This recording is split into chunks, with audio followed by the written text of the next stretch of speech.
আসসালামু আলাইকুম রহমতুল্লাহ। প্রিয় ষষ্ঠ শ্রেণীর শিক্ষার্থী বন্ধুরা, গত ভিডিও ক্লাস পর্যন্ত আমি তোমাদের বিজ্ঞান বইয়ের যে প্রথম অধ্যায়টা রয়েছে সেটা শেষ করেছিলাম। আজকের এই ভিডিও ক্লাস থেকে আমরা মূলত আলোচনা শুরু করবো তোমাদের দ্বিতীয় অধ্যায় অর্থাৎ জীবজগৎ নিয়ে। সো বন্ধুরা, দেরি না করে চলো আমরা ভিডিওর মূল আলোচনা শুরু করে দিই। আমাদের চারিদিকে ছড়িয়ে ছিটিয়ে রয়েছে বিভিন্ন বস্তু, এদের কারো জীবন আছে আবার কারো নেই। চেয়ার, টেবিল, হাঁড়ি পাতিল, ইট, লোহা কেমন বস্তু, আবার আম, জাম, কাঁঠাল, শাপলা, ইলিশ, কই, রুই, গরু, হরিণ এরাই বাকি। যাদের মধ্যে জীবন নেই তারা জড়, আবার যাদের মধ্যে জীবন আছে তারা জীব। প্রকৃতিতে বিভিন্ন রকমের জীব আছে, যেমন উদ্ভিদ, মানুষ, গরু, ছাগল, মাছ, পাখি ইত্যাদি ইত্যাদি। পানির শ্যাওলা বা ব্যাঙের ছাতাও কিন্তু জীব। এমিবা, ব্যাকটেরিয়া অতি ক্ষুদ্র জীব। এই সকল জীব নিয়েই জীবজগৎ গঠিত হয়েছে। এই অধ্যায় শেষে আমরা কী কী বিষয় শিখতে পারবো দেখো একটু। জীবের প্রধান প্রধান বৈশিষ্ট্য ব্যাখ্যা করতে পারবো আমরা। প্রধান প্রধান বৈশিষ্ট্যের উপর আলোকে জীবজগতের শ্রেণীকরণ করতে পারবো। সপুষ্পক এবং অপুষ্পক উদ্ভিদের বৈশিষ্ট্য ব্যাখ্যা করতে পারবো। এছাড়াও আমরা মেরুদণ্ডী এবং অমেরুদণ্ডী প্রাণীর মধ্যে পার্থক্য করতে পারবো। এছাড়াও আমরা চারপাশের জীবজগৎ সম্পর্কে সচেতন হব এবং মানব জীবনে এসব জীবের গুরুত্ব উপলব্ধি করতে সক্ষম হব। বিদ্যালয়ের চারপাশে অবস্থিত পরিবেশে অবস্থিত জীবের শ্রেণীবিন্যাস করে পোস্টারে প্রদর্শন করতে পারবো। সেই বছর আমরা আমাদের পাঠ 1 অর্থাৎ জীবের প্রধান বৈশিষ্ট্য, এই পাঠটা আমরা শুরু করে দিই আলোচনা। আমরা এই পাঠে জীবের প্রধান বৈশিষ্ট্য নিয়ে আলোচনা করব। গাছপালা, গরু, ছাগল, মাছ, পোকামাকড়, ব্যাঙের ছাতা, ব্যাকটেরিয়া ইত্যাদি সবাই কিন্তু জীব। এদের জীবন আছে। ইট, পাথর, পানি, বায়ু, থালাবাটি ইত্যাদি বস্তুর জীবন নেই, তাই এরা কিন্তু জড়। এখন দেখো জীবের প্রধান বৈশিষ্ট্যসমূহ কী কী। জীবের বৈশিষ্ট্যের মধ্যে একটা হচ্ছে চলন। জীব নিজের ইচ্ছায় নড়াচড়া করতে পারে। কোনো কোনো জীব এক স্থান থেকে অন্য স্থানে যেতেও পারে। উদ্ভিদ কিন্তু বেড়ে ওঠার সময় তার ডগা নড়াচড়া করে, কিন্তু একটি জ্বর কি তা পারে? তা কিন্তু একটা জ্বর পারে না। মনে করো একটা টেবিল কিংবা একটা কলম, সে কিন্তু নড়াচড়া করতে পারে? সে কিন্তু নড়াচড়া করতে পারে না। এছাড়াও একটা বৈশিষ্ট্য হচ্ছে খাদ্য গ্রহণ। প্রতিটি জীবই খাদ্য গ্রহণ করে জীবন ধারণ করে।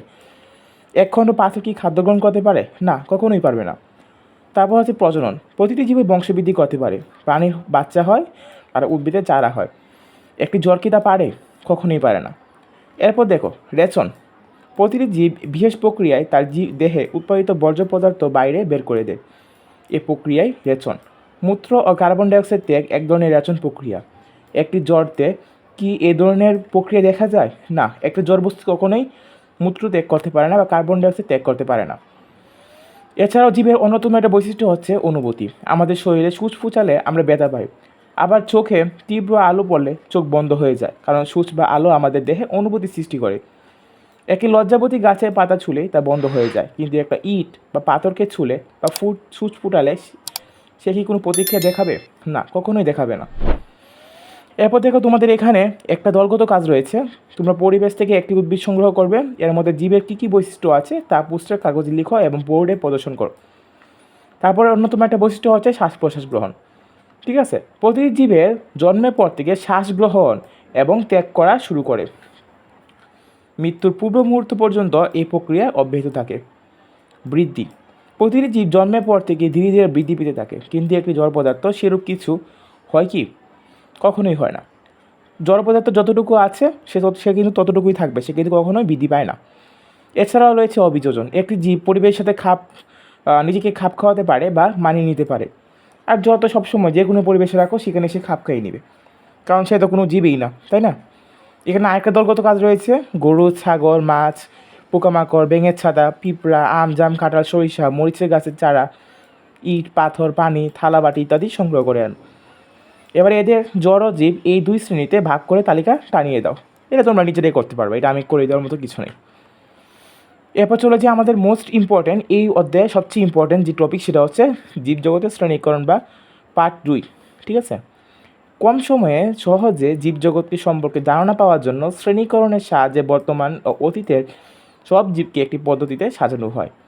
জীববিজ্ঞানীগণ বিভিন্ন সময় জীবকে শ্রেণীবদ্ধনের চেষ্টা করেছেন। সর্বাধুনিক পদ্ধতিতে আবিষ্কার করেন 1978 সালে বিজ্ঞানী মার্গিউলিস এবং হুইটেকার। এই দুজন বিজ্ঞানীর নাম তোমরা মনে রাখবা, কারণ এটা তোমাদের এমসিকিউ আসতে পারে। এবং কত সালে? সালটা হচ্ছে 1978। ঠিক আছে, এটা অনেক বেশি ইম্পর্টেন্ট। আধুনিক শ্রেণীকরণ পদ্ধতিতে জীবজগৎকে মোট 5টি রাজ্যে ভাগ করা হয়। দেখো কয়টা রাজ্যে? 5টা রাজ্যে। এটাও তোমরা অবশ্যই মনে রাখবা, এটা কিন্তু তোমাদের অবজেক্টিভ আসতে পারে। দেখো রাজ্যগুলো কী কী, মনেরা, প্রোটিস্টা, ফানজাই, প্লান্টি, এনিমেলিয়া। এবার দেখা যাক জীবগুলোকে কারণে আলাদা আলাদাভাবে জীবরাজ্যে অধীন করা হয়েছে। ফার্স্ট অফ অল রয়েছে মনেরা। জীবগুলো বৈশিষ্ট্য হচ্ছে জীবটি এককোষী এবং এর কোষে সুগঠিত নিউক্লিয়াস থাকে না। এরা খুবই ক্ষুদ্র এবং অণুবীক্ষণ যন্ত্র ছাড়া এদের দেখা যায় না। উদাহরণস্বরূপ বলা যায় রাইজোবিয়াম, ঠিক আছে। তারপর রয়েছে প্রোটিস্টা। এর অধীনে ওই সকল জীবকে বিন্যস্ত করা হয় যাদের কোষ সুগঠিত নিউক্লিয়াস যুক্ত। এরা এককোষী, একক বা দলবদ্ধভাবে থাকতে পারে। উদাহরণস্বরূপ ইউগ্লেনা, এমিবা ইত্যাদি ইত্যাদি, ঠিক আছে। রাজ্য 3-এ রয়েছে ফানজাই বা ছত্রাক। এদের দেহে সুগঠিত নিউক্লিয়াস থাকে। এরা সাধারণত এককোষী বা বহুকোষী হয়। দেহে ক্লোরোফিল নেই, তাই এরা পরভোজী বা অন্যের উপর নির্ভরশীল খাদ্য গ্রহণের জন্য। উদাহরণস্বরূপ রয়েছে ইস্ট, পেনিসিলিয়াম, মাশরুম ইত্যাদি। রাজ্য 4-এ রয়েছে প্লান্টি বা উদ্ভিদ জগৎ। এরা সাধারণত নিজেদের খাদ্য প্রস্তুত করতে পারে, তাই এরা সবুজীব। এরা এক বা বহুকোষী হতে পারে। কোষপ্রাচীর সেলুলোজ দ্বারা নির্মিত। এদের কোষে সুগঠিত নিউক্লিয়াস যুক্ত। উদ্ভিদের সবুজ কণিকা বা ক্লোরোফিল থাকে, তাই এরা খাদ্য প্রস্তুত করতে পারে। উদাহরণস্বরূপ ফার্ন, আম, জাম, কাঁঠাল ইত্যাদি ইত্যাদি। রাজ্য 5-এ রয়েছে কারা, এনিমেলিয়া বা প্রাণী জগৎ। এসব জীবের কোষে সেলুলোজ নির্মিত কোষপ্রাচীর থাকে না। সাধারণত এই কোষগুলোতে প্লাস্টিডও থাকে না। দেখো প্রাণীদের কিন্তু প্লাস্টিক থাকে না, ঠিক আছে। তাই খাদ্যের জন্য এরা উদ্ভিদের উপর প্রত্যক্ষ বা পরোক্ষভাবে নির্ভরশীল। উদাহরণস্বরূপ মাছ, পাখি, গরু, মানুষ ইত্যাদি ইত্যাদি।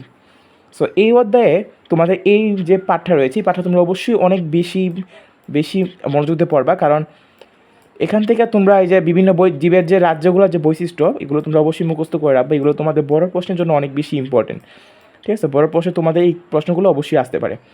সো আজকের মতো ভিডিও এখানে শেষ করব। নেক্সট ভিডিও দেখা হবে, তোমাদের পার্ট 3 থেকে শুরু করব। সো নেক্সট ভিডিও দেখার আমন্ত্রণ জানিয়ে আজকের মতো এখানে শেষ করছি। আল্লাহ হাফেজ।